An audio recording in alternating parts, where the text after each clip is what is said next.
Pernah kepikiran nggak sih kenapa harga laptop idaman banyak orang harganya tuh belakangan makin nggak ngotak, padahal speknya ya gitu-gitu aja. Beberapa mungkin mikir ini akal-akalan distributor yang serakah, tapi faktanya dompet kita semua sekarang lagi dijajah sama rentetan rudal di Timur Tengah, kelangkaan helium, dan rakusnya server AI. Tahan emosi karena hari ini gue bakal bongkar efek domino geopolitik yang bikin kita semua makin susah buat punya laptop baru.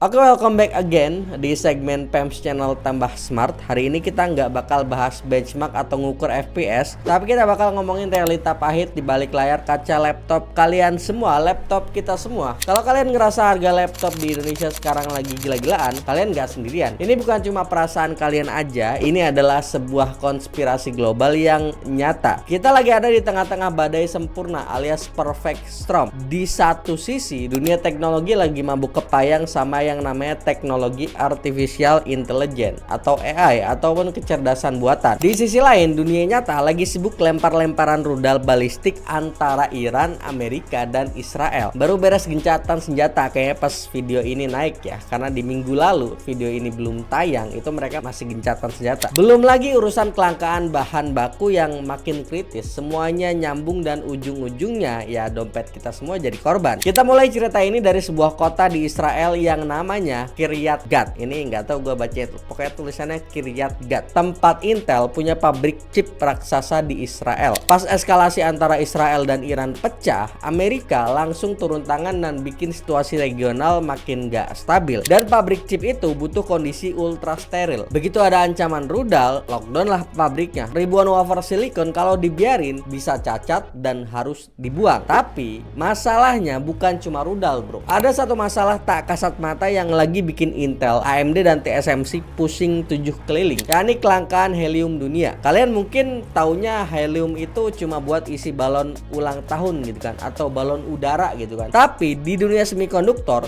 helium itu kasta tertingginya. Gas ini dipakai buat menggantikan oksigen dan kelembapan di dalam mesin fabrikasi chip supaya komponennya nggak terkontaminasi sama zat lain.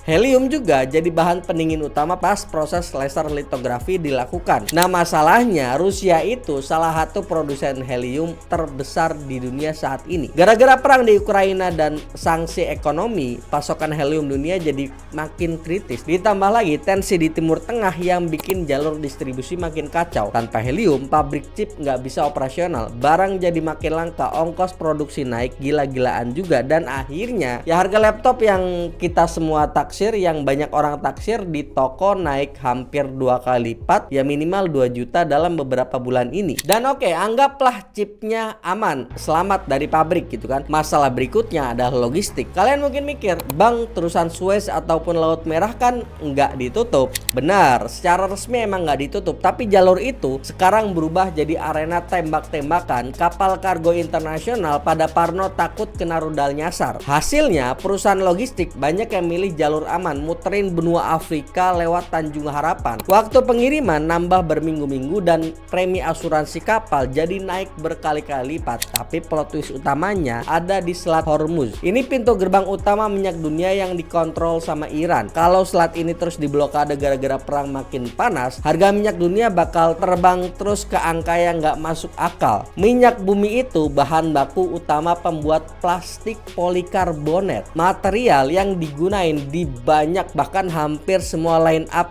body laptop yang ada di dunia termasuk di Indonesia. Ini nih semua rata-rata yang ada di depan gua, 4 laptop ini itu rata-rata pakai polikarbonat juga, polikarbonat campur metal ya. Tapi di keempat laptop ini itu semuanya pakai polikarbonat. Ketika itu langka, laptop pun jadi naik gitu kan harganya. Jadi bayangin, chipnya susah dapat, gas heliumnya langka, kapal ngirimnya harus muter ke benua lain, ditambah harga body laptop yang meroket gara-gara krisis minyak. Lengkap udah, ini penderitaan kita semua. Ditambah lagi pajak yang makin mahal. Seakan belum cukup menderita, dunia teknologi lagi dihantam krisis internal, memory shortage akibat AI. Sekarang raksasa kayak OpenAI ataupun Microsoft lagi makin gila-gilaan borong chip AI Nvidia dan kawan-kawannya. Chip AI ini butuh memori tipe khusus namanya HBM, High Bandwidth Memory. Pernah gua jelasin di video ini.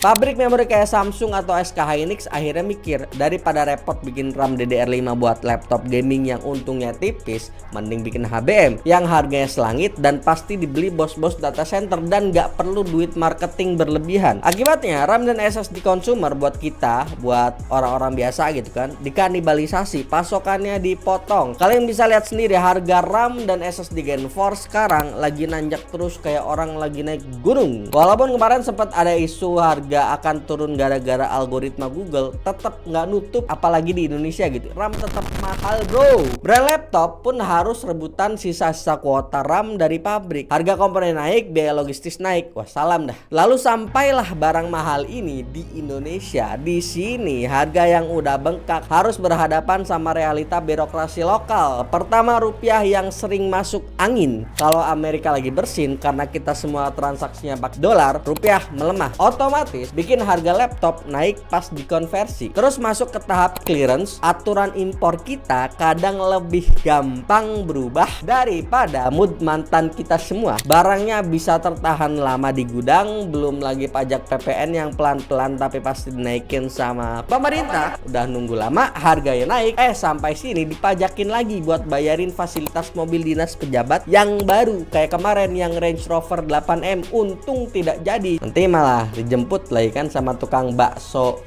yang buat walkie-talkie gitu kan. Pemerintah, dampak jangka panjangnya selama perang Timur Tengah belum nemu titik terang, krisis helium pun belum beres, dan hype AI masih nyedot terus sumber daya. Harga laptop nggak bakal turun dalam waktu dekat. Laptop murah yang kenceng itu menurut gua sebentar lagi bakal jadi mitos sih. Saran gua, kalau lo emang butuh banget laptop buat cari duit, ya beli aja, toh bakal balik gitu kan, bakal hasilin duit ini kan. Nggak usah nunggu harga turun karena ya unpredictable kondisi sekarang, bener-bener nggak bisa diprediksi bro. Kemarin kan ada yang bilang ketika Google keluarin algoritma untuk efisiensi RAM AI itu bakal turun harga RAM, tapi ternyata tidak juga gitu kan, masih mahal-mahal juga begitu teman-teman. Tapi kalau lu beli laptop cuma buat menuhin hasrat lapar mata, buat pamer, buat sekedar game dan budgetnya mending rawat baik-baik aja laptop lama lu. Skip dulu buat beli ataupun ganti laptop, mending investasi ke area leher ke atas, ke otak gitu kan, biar nggak jadi kaum mending lagi. Ironis ya, dunia itu sekarang ternyata bener-bener saling terhubung, dari meja diplomasi di Timur Tengah sampai ke layar monitor yang ada di kamar kita semua. Semua kejadian itu ada harganya dan sayangnya kita yang harus bayar. Menurut lu, kondisi sekarang ini udah bikin lu nyerah buat upgrade laptop atau justru sebaliknya? Tulis keluh kesah kalian lu pada di kolom komentar. Jangan lupa subscribe dan like biar kita bisa emosi bareng-bareng secara cerdas di kolom komentar. Gua Yusril dari Pemps Channel. See you in the next video. Bye bye.